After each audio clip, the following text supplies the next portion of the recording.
Welcome to the third Metal Gear Red podcast. The last one didn't happen because it was Labor Day and everyone got busy, but we're back and here we are.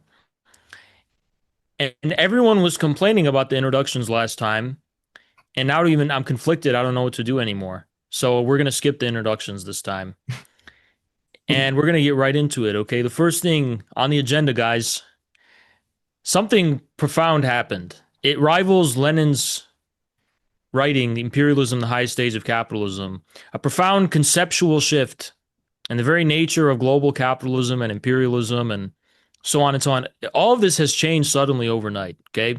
The definition of imperialism changed. Everything changed, okay?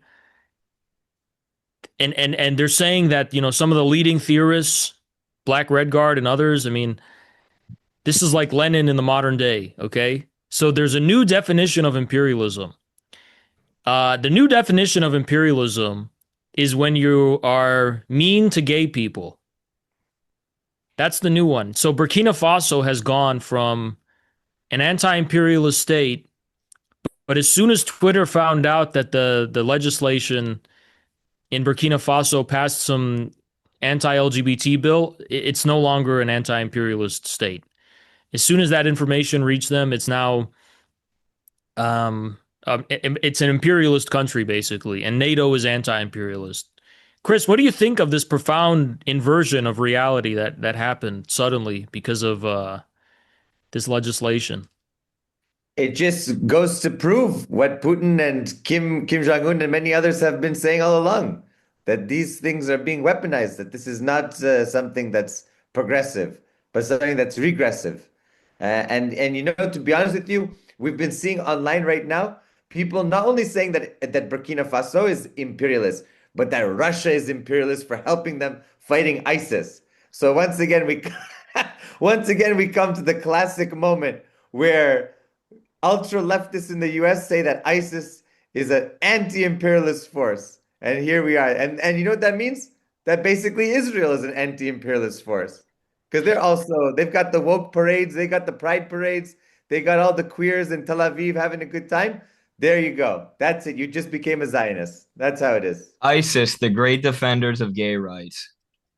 Eddie, what do you Well, think about that? Daesh, basically, according to this frame, Russia's imperialist and Daesh are the anti-imperialists, and it's all over the fight for gay rights. Do you think Daesh is doing good for LGBT rights in Burkina Faso? What do you think? Well, of course. This is the new definition. It's all about LGBT stuff. That's the word on Twitter. And we know that, US NGOs are trying to import homophobia all over the world. They're definitely not trying to export Western cultural Well, values. I don't know if you've heard of Black Redguard, but he wrote a new book. It's an addition to Lenin. It's homophobia, the highest stage of imperialism. Hmm. So first there was imperialism. Now we're in the new stage. You got to tell the KKE and all of them about this. This is like innovation because they have the pyramid theory, but there's a new theory. It's not shaped like a pyramid. It's shaped like something else. That's okay. But it's all about, the more homophobic you are, the more imperialist and bad you are. And that's an unfortunate. I can't believe Traore. Kyle, what do you think? He's canceled now. Yeah, What do I you, mean the it's people of over Burkina for him. Faso? They're going to overthrow him anytime now. There's going to be Maoist, uh, um, U.S.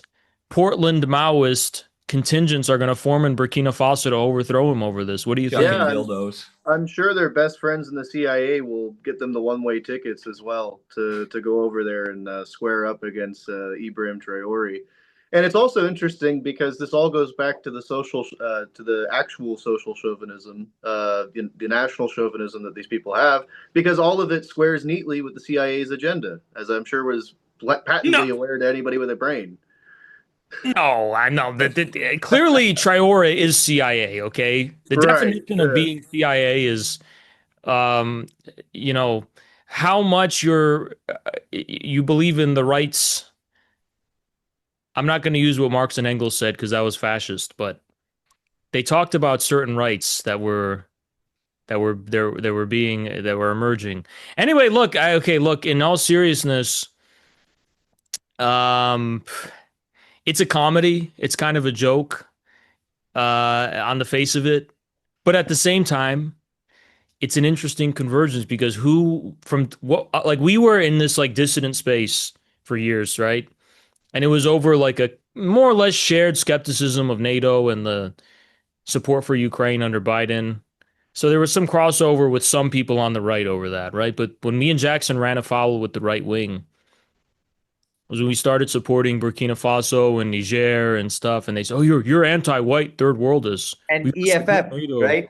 EFF. Yeah, it was all the same for them, right? So now there's this beautiful convergence between the racist far right and the extreme. By the way, they're the real people of color. If you're white and you become LGBT, you're now a people of color. You're no longer a white privileged person. You're basically colorful now. Just because you suck dick? you're both you're you're I'm just basically saying, like, what the hell? Like, well, it's adding color. It's adding oppressed status. You're interesting now. Now you're special. So Ibrahim Traore, he was black. Now he's a white man, and you're the oppressed one. So if you're living in Portland and you have neo pronouns and you're Zer, the black guy in Africa who's trying to feed his people, he's your oppressor, and you're the black guy now. I wonder how the majority of black people in the United States feel about being lumped in with that. No, Kyle, it's all intersectional. It's this Black Red Guard. He has the whole theory, everything. It's more than Lenin. Yeah. It's like surpassed. It's incredible. Eddie, what do you think? This new theory of intersectionality where furries and all these things that are definitely not class struggle, and definitely not even about anti-imperialism anymore, but they're about culture, subcultures. That's the new class struggle, basically. What do you think of that, Eddie? I mean, I can't think of a better way to fight imperialism than, putting on a furry suit and having the bravery and the courage to go outside. And Kyle's right. I live in a predominantly black neighborhood. They're all waving LGBTQ flags up and down the street at all times. Eddie, but you are white. Yeah, true. I better watch myself. White boy, you better be quiet and sit down. What if I'm gay, though? Can I talk then? Maybe. It's gonna be a maybe. It's like that meme. Some crimes are unforgivable. It's like a white person pointing a gun at another white person. Some crimes are unforgivable. The crime of being white. It's just like all white people saying this shit. But it's super funny. It's super strange. It's super predictable. We've been talking about it for a long time. And I want to say something, and feel free to share your experiences. But how many times do people say we're obsessed with the culture war? You know what I mean? Like, we straight up don't give a fuck. That's our stance is, well, we have our own like culture and subculture, and like we tell jokes and whatever, but like we're not. Chris, do we cancel Cuba because they adopted that family code thanks to Mariela Castro, who studied in American universities, and it was basically forced on Cuba through a deeply unpopular referendum that they had to bring them. I'm not going to rant about it. I mean, we all have our opinions. They had to rope up a bunch of other things in the referendum, but we don't cancel Cuba over that. We still say we defend Cuba from imperialism. But when Burkina Faso or Iran have different views, suddenly the whole definition changes. What do you think? No, I agree with you. We don't cancel any of them. Listen, Iran, for example, many people don't know, Iran, by the Islamic courts, allows for a trans person to transition. But this is where Iran gets it a little bit different, right? They say, okay, you feel like you're a woman, then you got to chop it off. If you feel like a woman, you got to chop it off. Like, you cannot say I'm a woman and have it. You got to chop it. We'll pay. The state will pay. Ayatollah Khomeini and Ayatollah Khamenei will pay. We'll pay. They've been doing this for a long time now. We'll pay. But you keep saying they'll pay. They'll pay. You'll pay for it. I have a feeling that there's a lot less surgeries going on over there. Chris, honestly, next time next time we're having dinner or anything and you say you want to pay, I'm running the opposite direction. All right. You have a different definition of paying than me. All right. Anyway. But you see how it's like a totally different way of it's like, okay, you want to be one way, then you got to go full 100% that way. You got to commit. You got to commit. Like you can't be both ways. You can't be like, "Oh, I'm a woman, but I got a huge schlong and I'm going to go to the women's bathroom and the women's showers." Not going to happen. Not going to happen. Well, yeah, well, look, I mean, and I think in Cuba they allow it and it's fine with us, right? We're not canceling Cuba over No, there. we're not canceling them. We're simply saying that there are divergences and differences. Okay, no problem. But I think that we got to respect then the countries like Burkina Faso and Iran that have a different style. We got to respect for it. When I went to the DPRK, I said, "Do you have any LGBTQ people?" They said, "Who are those people?" No, really. Sorry. The guy looked at me. He's like, "What are you talking about?" I said, "No, no, but do you have any like guys that like guys?" He said, "No, this is a disease of capitalism. We don't have that." No, really. I honestly, at this point, I don't want. We tried to warn like Western leftists about this fact that like most of the anti-imperialist nations are deeply conservative compared to Western standards, just frankly. I mean, they'll talk about how in the 50s women had more rights in the USSR than in America. Yeah, but in 2025, first of all, women not being slaves is not like comparable to this like experimental whatever. Like it's quite different actually, right?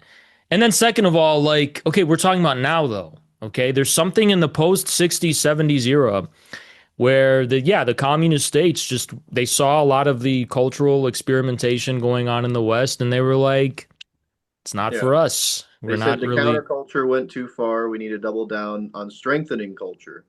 That's Yeah, it. but that's actually what happened, Kyle. Like that's actually it's not even like our opinion. Like that's just a Right. fact of history. It's what happened. And like, even this was true under Stalin in the late 40s and 50s. They were looking at American they called it rootless cosmopolitanism. A lot of people say that's anti-Semitism. I say where's the proof? Right? Show me the proof. I'll be like Ben Shapiro.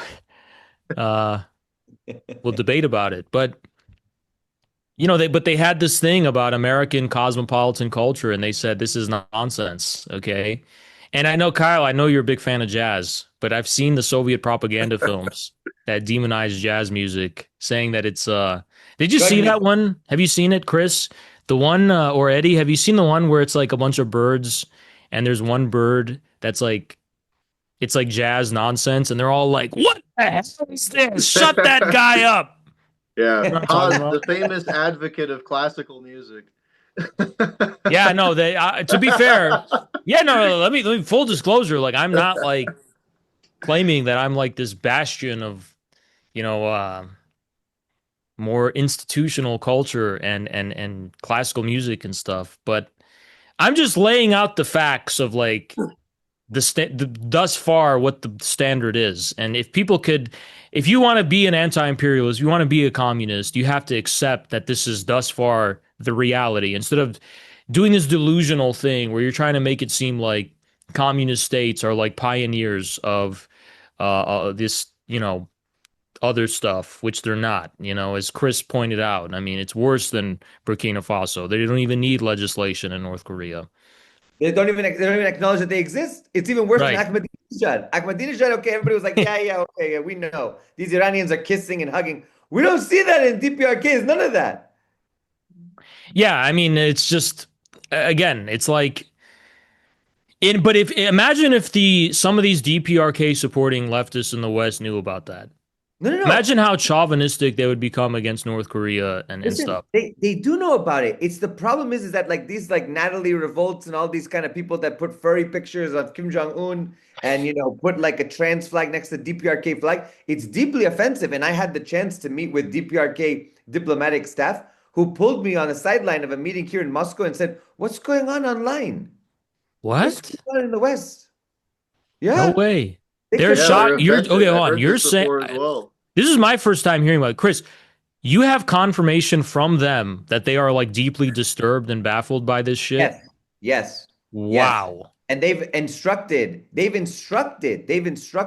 DPRK solidarity groups who have connections with the DPRK not to promote in any way anything that goes against the DPRK's core values, especially to use symbolism that does not correspond to the DPRK's ruling ideology and its values. You know So what's you can't put a And pride they're flag. talking and they're talking for you have it confirmed they're talking about LGBT Absolutely. stuff. Absolutely. you know Anything like that. Anything, even making fun of Kim Jong-un, making him, they said, look, you respect us, you respect our leader, you respect our symbols and everything, but you don't put your own symbols in there.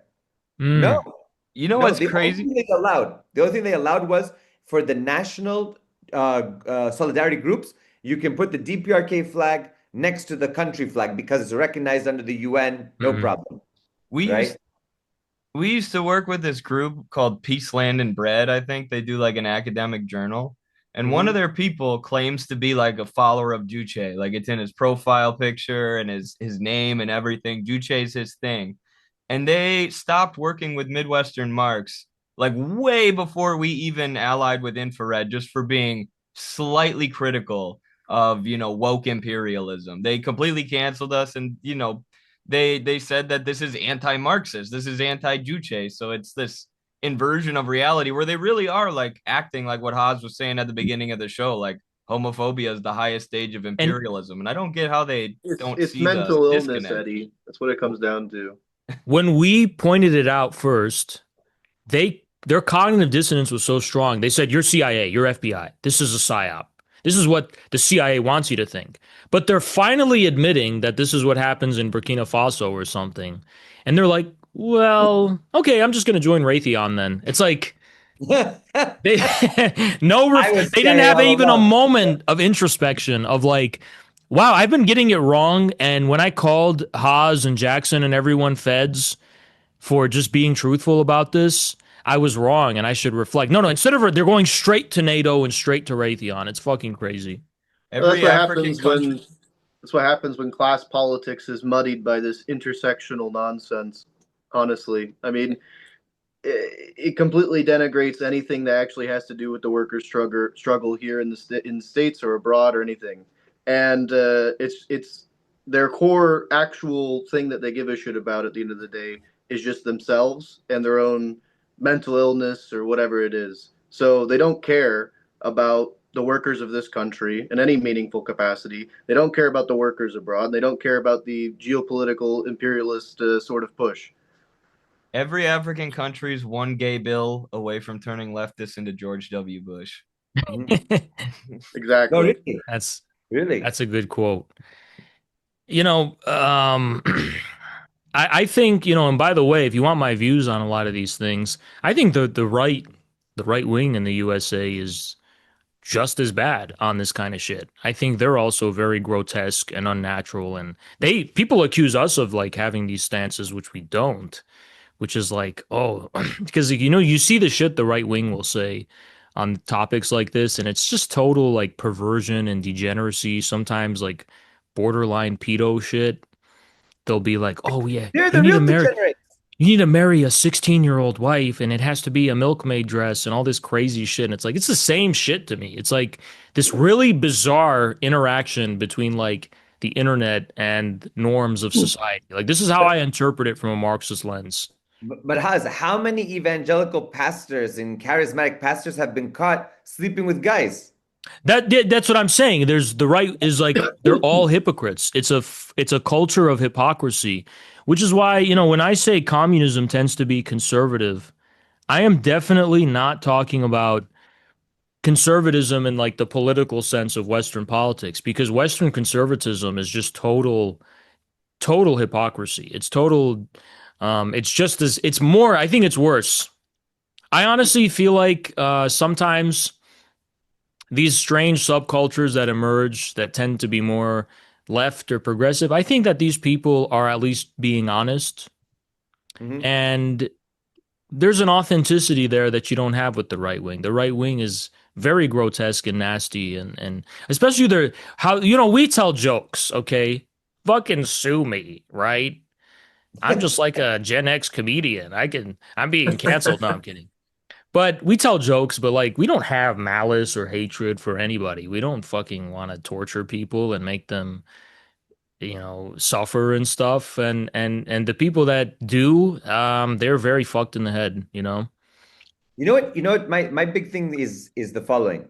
Marxists Marxists are trying to reach a new stage of human interaction and human flourishing that doesn't commodify all aspects of our relations. And so the whole aspect here that we're speaking about is the commodification of human sexuality, where you can package it and sell it and use it and pornify it and do whatever like that. And then that's part of the problem. So what we're saying is, okay, it's the same actually what happens here in the Russian Federation. Okay, you want to sleep with the guy? No problem. You don't have to put a flag out there. You don't have to wear a shirt. You don't have to wear a tattoo. You don't have to put it on the TV ad. You don't have to take out like a billboard. No, no, just do what you got to do, and then that's it. Quiet and go about your life. That goes for man with a woman or anything else. It's just as long as it's adults, don't touch the kids. That's it, right? But that's the main thing for us is in the socialist countries, even heterosexual sexual relations were not pushed on people, right? Mhm.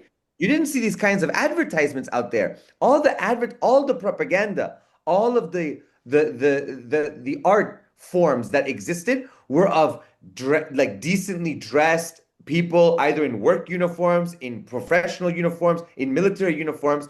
And even with the wife, it wasn't like they were grabbing ass or grabbing the tits. It was like literally like I'm holding Marx and Lenin, the woman's holding a child, and then the little kid's holding a Kalashnikov, and they're like, "We're ready for the And even revolution." even even when, the socialist realism, was more I guess they were more revealing types of art. Those were not supposed to be like dirty. They were just No, those were classical in form. yeah, yeah, exactly. Like we think Yeah. about, the 18th Brumaire, they were trying to redo all of those forms and bring them to light. Even French Revolution, some of Mhm. these Lady Liberty and this like that. Okay, yeah, she has some nipples showing, but it's not like in the same sense, right? So I think that that's one thing that we fail to address, and a lot of people miss, they miss the forest for a few trees. Basically, to say here that no, the main issue is heterosexual, homosexual, whatever it might be,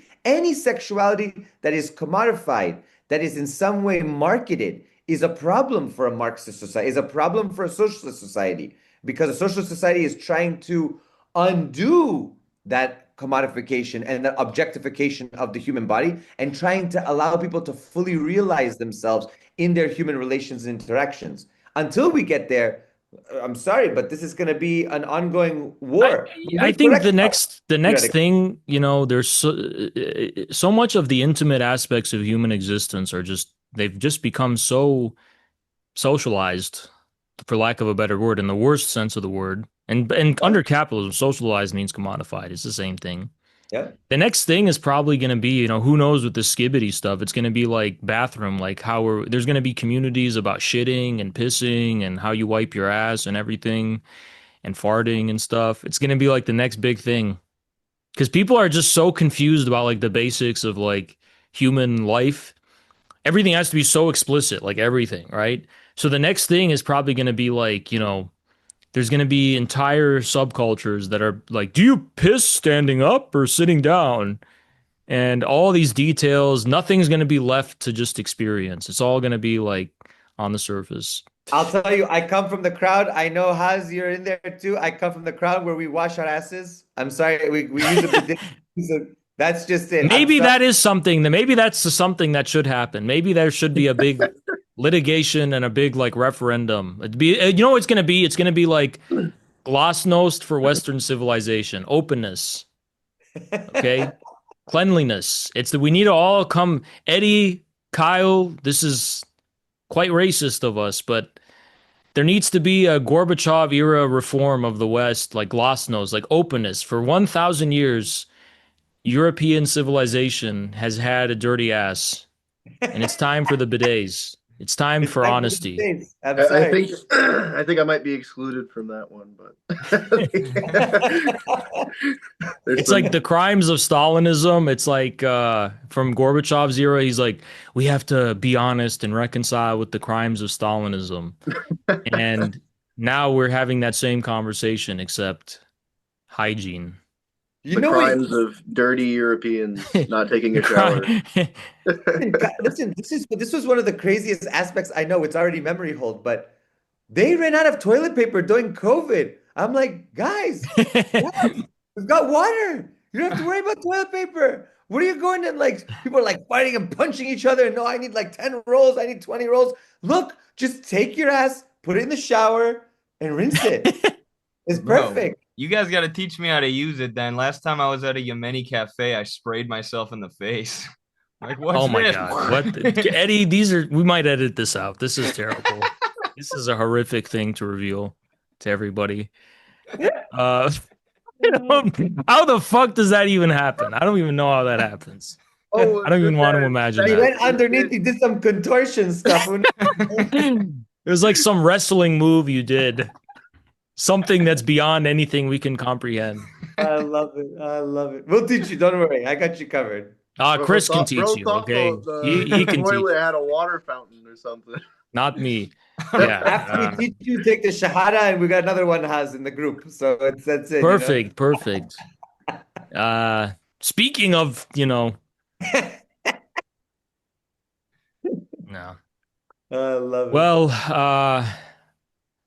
yes, What I else is think. going on? Sorry. What else is going on in the world? This is kind of related. It's kind of a segue, but I don't. It's not even worth talking about, but I want to bring it up anyway. It's like the Piker verse, the Hasan Piker verse. There's some interesting. I pay attention to it sometimes. There's interesting things going on.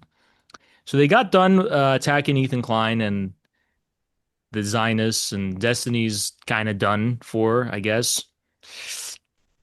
And now they're kind of turning on each other, and it's actually super interesting. It's like there's some marginal voices within that community that are starting to raise the question, hey, like, why are we still supporting Democrats? And I'm just seeing the whole Pikerverse coming together. Like, they're getting canceled. Now they're transphobic and all these crazy shit. And I'm like, what the hell? This is what happened to me. This is like reminds me of the Patsock debacle, honestly, because the whole thing was like a cover. See, the CPUSA were Patsocks. They were. They always were. But in 21, when we said, let's get political independence and break from the Democrats, they exploited a lot of the ultra left, opposition to the patriotism and threw that all on us so they could distract away from their like tailing of the Democratic Party, right?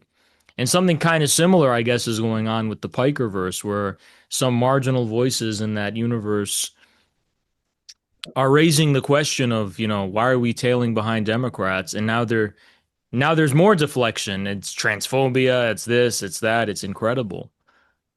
How was Hasan responded to that? Do you know? Because I've seen some of the backlash from his community, but I haven't heard him say anything about it.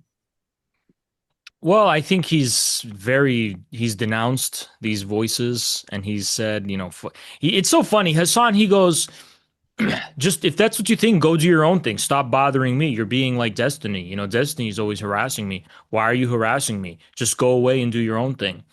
And that's interesting because that's what we did. We went and did our own thing. We didn't ask for Hasan's permission or support, and we didn't make our platform about hating Hasan. We ignored him. But who ended up slandering us in front of like tens of thousands of people on his stream saying, what did he say? First, we're a crypto scam. And wouldn't it be beautiful to just be like a millionaire with tens of millions in crypto scam money, right? Unfortunately, there was no crypto scam and we are broke. The second thing he said is we're feds, and he's called Jackson a fed, and he said we're feds. And he said this unprompted, like he came after us. And so, why am I saying this? I'm trying to make a point. If you go and do your own thing and you don't want to be part of the Democrats, he's going to come after you anyway. Mm-hmm. He's going to come after you once you actually have established yourself enough to actually challenge the Democrats' hegemony on young people. And Yeah, that's what it's yeah. about. And if you're ruining the left pipeline to sheepdogging people back into the Democratic Party, I don't have to bother Hasan. He's going to come bothering me because maybe this is what his handlers command him to do. I saw Hasan, me and Eddie both saw him at the People's Conference for Palestine. Um, and he gave this speech. We were there standing. He saw us, I think. And he gave this speech about how he supports Gaza and he's against Well, put your money where your mouth is. How can you be against Zionism and support a Zionist institution? It makes no sense. Hanging out with Matt Duss, Bernie's foreign policy advisor, who said that Russia's actions in Ukraine are more brutal than Israel's actions in Palestine. It's like, what is this guy, if not a guardrail for the Democrats? A way to keep people in once they start thinking more radically, or as an attack dog against people like us who want to build a sovereign left. Eddie, that reminds me. There's this new guy. Hasan's getting attacked for as well. He's promoting this guy who's running, I think for Congress, I don't know, who was like in Blackwater in 2018. You know what I'm talking about? I think so. I think I know. Yeah.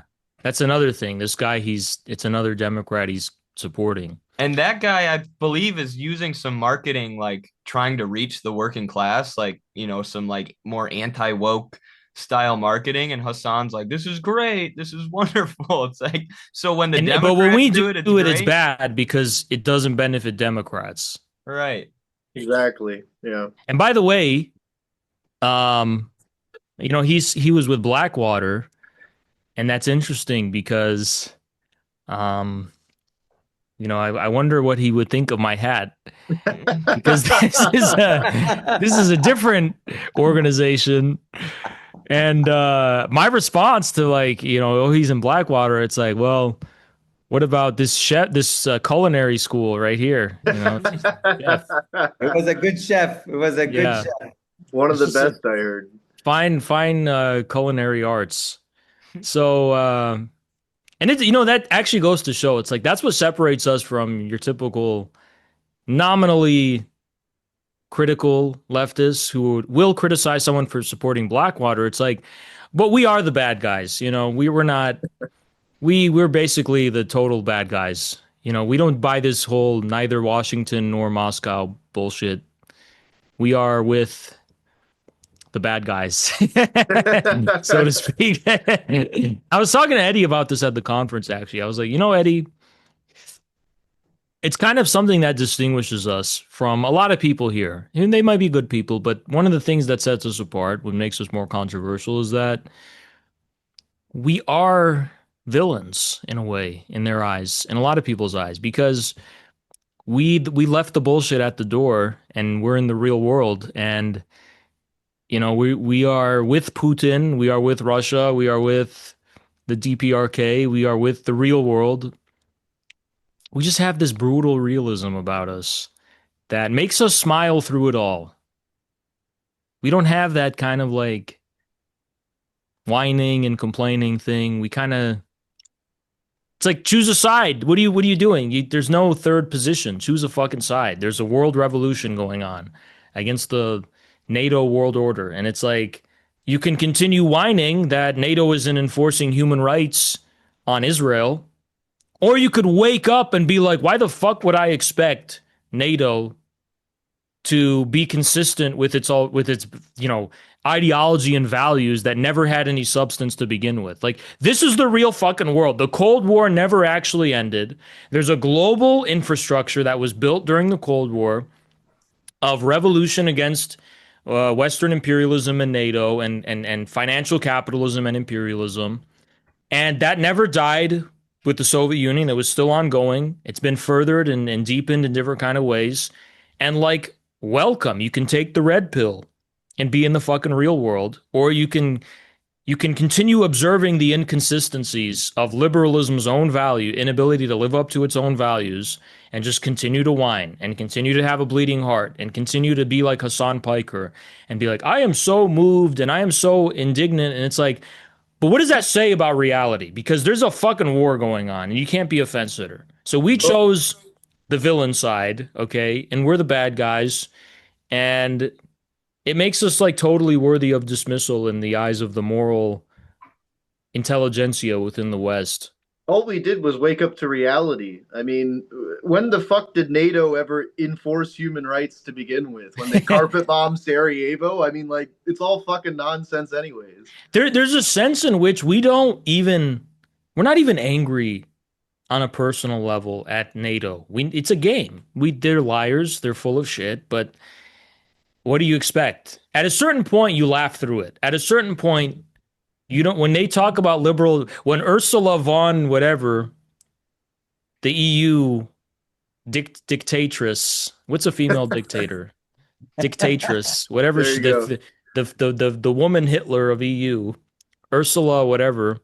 Euroführer. When she like gets on her podium and goes, and we have the human rights, and like I laugh. I don't like get upset. I like start laughing because it's funny. It's a little silly. What the fuck are human rights, dude? It's all bullshit. Chris, I mean, how do you feel about this? Like when you see liberal ideology in action and they're like gibbering about democracy and all these things, do you take it seriously and get upset, or do you just kind of think it's funny? Like I mean, I used to get very upset because it was so much part of the soft power game that they would play to try to take hearts and minds of ordinary people who didn't know better and bring him. But I think people have woken up now. I think a lot of people call their bullshit all the time, every day.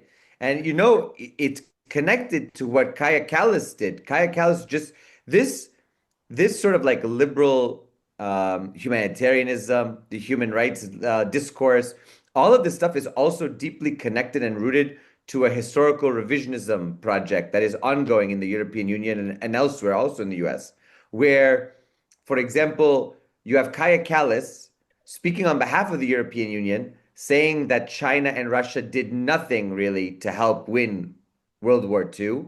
And then on the other side, you have Donald Trump saying that the US won World War I, World War II, and all the wars before and after. And I'm like, what kind of alternate reality am I living in? I mean, I just want to say to our viewers, Churchill begged the King of England to forge in the royal armory a sword for Stalingrad that he presented to Stalin. That's in the museum here in Russia. I want to say something quickly. Is that there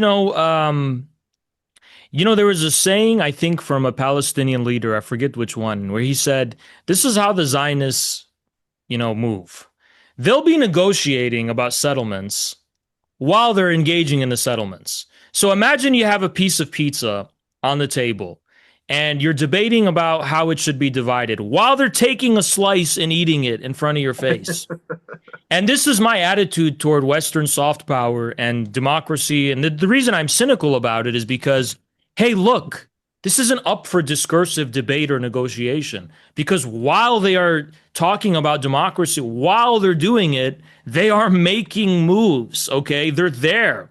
Their special ops forces are there. Their black sites are there. I mean, the attempt to infiltrate these societies, the use of the CIA, the whole game that they're playing, the military game, the Cold War is being waged while in the same breath that they're like trying to subjectively convince you that oh, you should make the choice to choose our side. While they're doing that, they're objectively forcing, without asking anyone, their hegemony. It's being enforced in an objective way. So imagine a crackhead is running at you with a knife while schizophrenically being like, I want to give you the choice to embrace me and hug me. And it's like, but you're running at me with a fucking knife while you're saying this. It's kind of funny. That's why it's funny, right? So it's like, it's a game from the Cold War. They're making moves, and before you can fucking think about it, they're making moves. So that's what I mean when I say you have to choose. You have to choose a side. No, there's no third position. There's a fight going on, and you have to choose a side. Yeah. I love Iran, but I can't stand that slogan from '79, neither East nor West. Yeah, there's a bunch of nonsense. The whole non-aligned movement failed. They should have just stuck with the Soviets. Yeah. Because it's like it's not even a matter of you don't have a choice. It's happening. So you either you take a side. I mean, because it's happening. You don't. It's not like we're sitting here and we're having a debate, and I'm like talking to Ursula, whatever, and like Ursula, I don't really think it's the best idea to arm the Nazis in Ukraine. She already sent them a fucking shipment and package like 10 minutes ago, dude. It's not up for debate. Okay.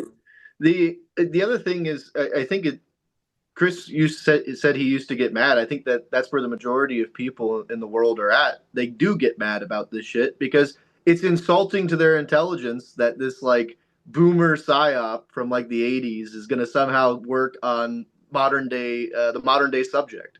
It's just directly in their face a lie. They know it's a lie, and you have a large contingent of people who, to save their peace, basically will just go along with the lie. But you have more and more people every day who can't stand the doublespeak.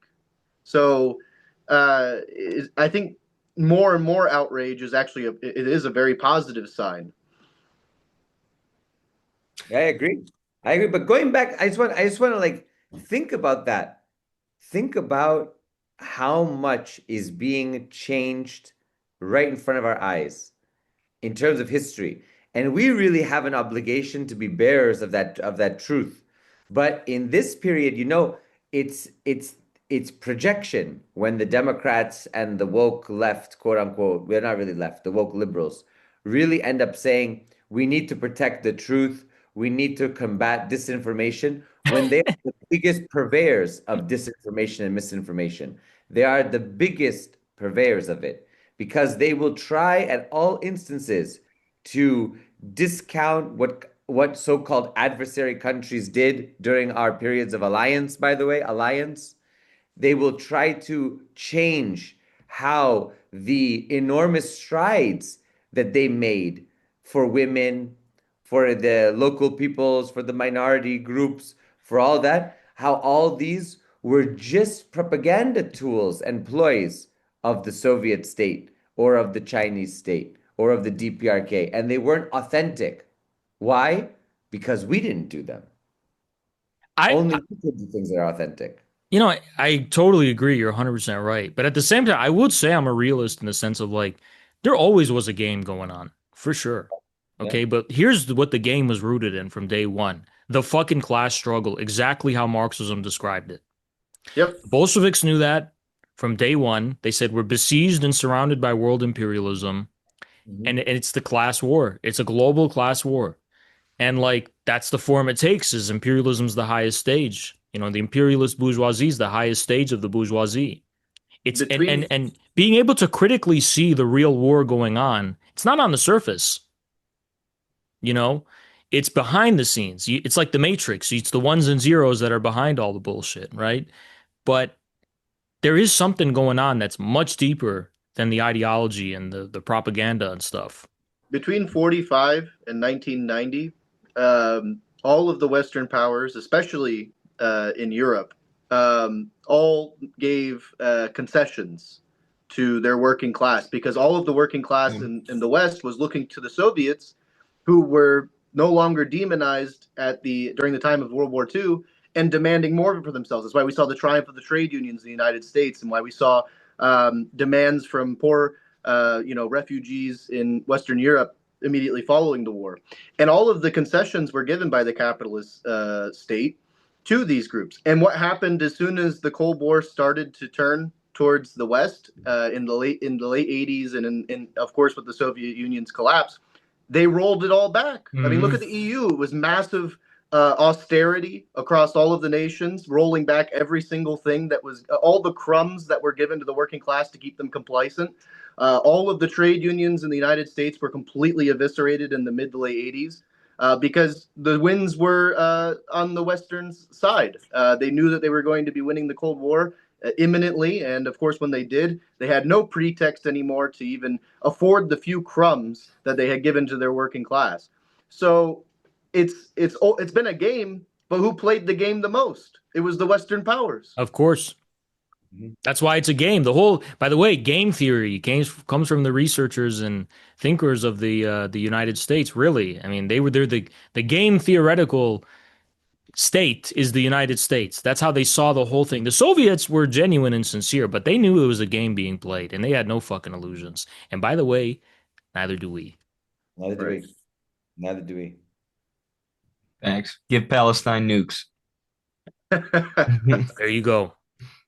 By the way, speaking of that, look at how the media now, after Kim Jong-un was not only next to Xi Jinping and Putin, but now, what is the media saying? The DPRK has leveraged its relations and its work now with the Russian Federation to be a de facto major nuclear power in the world. That's true sovereignty. That's no, really, that's what, of course, we as communists are for zero for all nuclear weapons once we have a socialist world, but we're not there yet. Now, I don't know, Chris. I don't know. The aliens Aliens. maybe Okay, keep we'll some. keep some. We'll keep some for the aliens. Okay, we'll keep some for the aliens. We'll keep them in the vault somewhere. But the main thing is that they provide the greatest force for deterrence at this point, and that's just the doctrine that exists, the military doctrine, the strategic doctrine that exists. But let's talk about the breaking news that came out today. SEAL Team 6, right, I heard about that. Yeah. was on the ground, basically, in the DPRK, ran into some poor Korean fishermen, got spooked and said that they're somehow, oh my God, we've been found out, they've They identified killed us. civilians. And they killed civilians. Mm. But the fact that the US, this is why I'm sorry to say, I'm going to be honest, the bullshit has got to end. Donald Trump was never a peace president. He never Yeah. was, he never will be. He authorized, under his watch, in his first administration, the potential sort of trigger to a nuclear confrontation between two nuclear states. He's pure continuity, and he puts up a show, and the show has created a pretty large dissident movement in this country, to be fair, but he's rolling. I mean, he's continuity with Obama, and it's exactly what Putin said. The presidents come and go, but the people with the dark suits and the briefcases, there's an Stay. agenda, and the agenda will be fulfilled. Doesn't matter who's in charge. That's right. The other thing to take into account is that all of the leftists always, oh, well, we should support the Democrats even if they're controlled opposition, whatever, they're the left wing of capital, blah, blah, blah. This is their cope. It's ironic. It's very funny, frankly, because if anything, the Republicans are controlled opposition. That's what I think too. 100%. I mean, the deep state is 100% the Democrats. The Democrats Always has are the been. machine, as it should Also, be. it's funny, Putin's statement there, because Cold War Russian slang was dark men in suits with briefcases was always it was a term for bribery. That was always the point, So it's the whole thing there is the president's always corrupted by capital. I mean, it's almost a socialist statement in a way. But yeah, I mean, the whole thing is that's why the leftists are the biggest. Like we're seeing, stemming back to our first topic, they're always the biggest advocates for the deep state. They're always the ones running out. They're the strongest black shirts for the deep state, so to speak. That's right. That's right. 100% right about that one. And it's incredible the news didn't leak, because I think if it did, it would have provoked a very strong reaction. By force, the DPRK would have had to. And listen to It's an this. act of war. And listen to this. Wasn't there right after Trump met with Kim Jong-un the last time, relations soured very quickly and not recovered at all. And so that was why. my belief now is that was the reason. That was the proximal cause. That was the proximate That cause. makes a lot of sense. It does. Basically, and of course, Kim Jong-un didn't say anything. He didn't want to cause a diplomatic stir, probably because he probably went to the Chinese and the Russians. They said, okay, It would have been a war. I mean, it's already a war technically, legally on the books, but it would have been a. Yes, it's an act of war. It's a casus belli, right? Would have been an intensification of the conflict. And I think the Chinese and the Russians said, hey, we can't, not right now. But, speaking of U.S. military aggression, what the hell's going on in Venezuela with that speedboat that they bombed? Because, okay, first of all, for people that need to be educated, okay, the drugs that are coming from South America are overwhelmingly coming from U.S. aligned regimes, first of all. So it's got nothing to Colombia. do with drug trafficking. I think I saw a logo. I don't know if you guys know who that is. You guys may know the audience, Logo I know. Daedalus. He had a pretty smart tweet. He said the problem with this Venezuelan cartel that they're targeting is they don't launder their money through US banks. They do it through Bitcoin. So all they'd have to do is go through the US banks and they'd be totally fine. But because it's not they're not paying their tithe to the financial elites or capitalists that are centered in Wall Street, that this is why they're being so aggressively targeted. When you're laundering through U.S. banks, you're paying taxes. That's what I mean. I mean, Yeah, you're they're paying not a paying tithe. taxes. They're not paying. It's these like the IRS coming after the cartels is saying, "Hey, what are you doing?" The IRS has a fleet of 3,000 Marines now. That's basically what the military is. If you analyze Michael Hudson's super imperialism, it is kind of the purpose of the military is to ensure that this system of vacuuming the super profits or the profits globally in general, making sure they get recycled back in the US, that's what our military's for. We got to make sure that's continuing to happen. And if Right. you're like Saddam and you want to start denominating the sale of your oil in euros or something, you're in for a big, big knock on the door by the IRS, so to speak. It's crazy if you look in Colombia, the correlation between US troop presence and drug trafficking is like exact. It's like the more US troops there are, the more drugs that are being trafficked. If they can make money off of it, then they're okay with it. But Oh, Hudson talks about this. I mean, in Super Imperialism, he talks about the drug trade. I believe so. He did in Super. He might have talked about it elsewhere though. But I remember reading him distinctly about how, the drug trade, it was so fundamental after the Vietnam War for the American system of dollar hegemony to be propped up and maintained. Because it's a way to launder money. It's a think way about all to, the opium that came out of Afghanistan when we were there yep. for whatever Well, reason. And who was look guarding no it? fur- The look no US. further than our They were own farming it. country. Look no further than our own country, where the drug trade emanates most profoundly from every single domestic U.S. military base. How do you think it gets over here? Absolutely. Basically, there's a balance of payments and it's on a record somewhere, and it's got to the balance sheet. They have to at least make an effort to make sure that it comes out square. And part of that is, when they have to, in order to finance things and in order to keep it all straight, they have to have these illicit sources of revenue and income, and the drug trade is that. Yeah. They need the deniability. Listen, the biggest drug dealer, and everybody in Latin America has said it every time we go, whether it's Venezuela, Cuba, Nicaragua, Mexico, even Brazil, Chile, the biggest drug dealer they say is the Drug Enforcement Agency, right? DEA. Yeah. Uh-huh. The Yep. DEA is the biggest.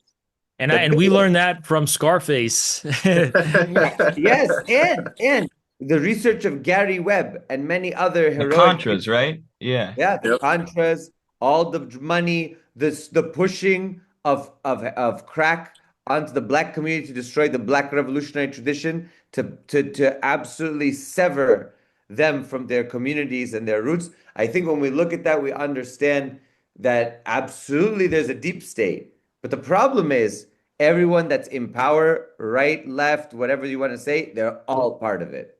Every It's last funny you mentioned that, the black communities, the first ACP was the Black Panthers, I think. It was only rooted in the black communities, though. That's why we're different, is that we're rooted in all of America. But they were like the ACP. They were this kind of disciplined organization. They were big into community service, and they had a very revolutionary edge to them. And they were providing organization and dual power in the black communities before anything. And then that was such a national security threat. They dissolved them and they replaced them with drug peddling gangs who Yep. took the infrastructure and the tradition of organization from the Panthers in many ways, and they kind of perverted it for the purposes of controlling the drug trade in the black communities. Mhm. So it was to disempower the revolution. It's so interesting. All the real history of the world is exactly what the Communist Manifesto said. It's the history of class struggle. This you want to take the red pill. That's what it is. Even since the times of Jesus Christ. It's the same thing. It's the exploited versus the exploiters. It's the landless versus the landowners, just like Malcolm X said. And that's the riddle of the, you know, okay, I don't want to cite this guy because he's a horrible pedo. He's fucking terrible. Michel Foucault. I hate this guy. Oh Okay. God. But he did Yeah. say something about Marx and Engels, which I don't know. I've never followed up on it. But he said originally Marx and Engels actually did want to model history as a conflict between nations and ethnicities and races. And that was originally where they were going that was going to be their starting point. But as they thought about it more and they started studying history with more depth, they realized actually that's way too simplistic and superficial. It's not a war between ethnicities and tribes, but it's a contradiction within these groups. And it's the class struggle. You read between the lines, it's always about the class struggle that's driving everything in history. Mhm. It's like always the real I mean, look at recent, it's so profound. Look at recent history. I'll give you two examples. These are just what make crowds go wild. The Trump phenomena in 2016. Clearly, it was class resentment by blue collar workers against elitist liberal hegemony. I mean, so obvious. It was all class. Class was everything. Recently, Nick Fuentes and Tucker Carlson had a falling out. Okay, Fuentes got maximal aura points because he went on a rant talking about how, Tucker, you're mocking me because I live in my mom's basement. I am that kid. I was left behind by the system. I was neglected. I am the subject. I am the guy who's like, abandoned and with no future. Whatever. He's just going on this rant, clearly tapping into the themes of uh, class resentment and class anger, and rage. That's the secret fucking sauce. The only problem with Marxists, it's actually, maybe Carlos should be here because he will understand. It's just like psychoanalysis. Like, I don't mean to ramble, but it's like when you're a Marxist who points out the secret sauce directly, that's the secret sauce. You fall on deaf fucking ears. Yep. It's almost like because it's easier for people to take the same exact path that Nick Fuentes did. He's self-victimizing. He's acting like a bitch. well, no. I think Kyle, we should be self-critical. I know What he's doing is he has no pride in his class. He has no actual pride in the class itself But- to actually be the forward motor of but history. I think there's a deeper reason actually, and it has to do with the dialectic of content and form. Mhm. When you directly name the thing, see, the JQers always say, you won't name the Jews. No, we're the real ones naming the real thing, which is the secret sauce, the class struggle. But when you just directly name it, it has to use French, I guess, it has a delibidinalizing effect to just directly tell the truth. Because people are basically subconsciously being like, okay, I already know that. So what? Only by partaking in the dialectic of form, what's going on at the level of form and appearance and presentation, how in that subtle level is that same content manifesting itself, which is oftentimes indirect. Only then can you actually communicate a stance on the secret sauce. And that was a big thing behind MAGA communism, by the way. Some dogmatic MLs will be like, what's this MAGA? Why not just directly the truth, Marxism? And I say, because it's the obvious thing. It's like, I hate to be vulgar, but it's like eroticism.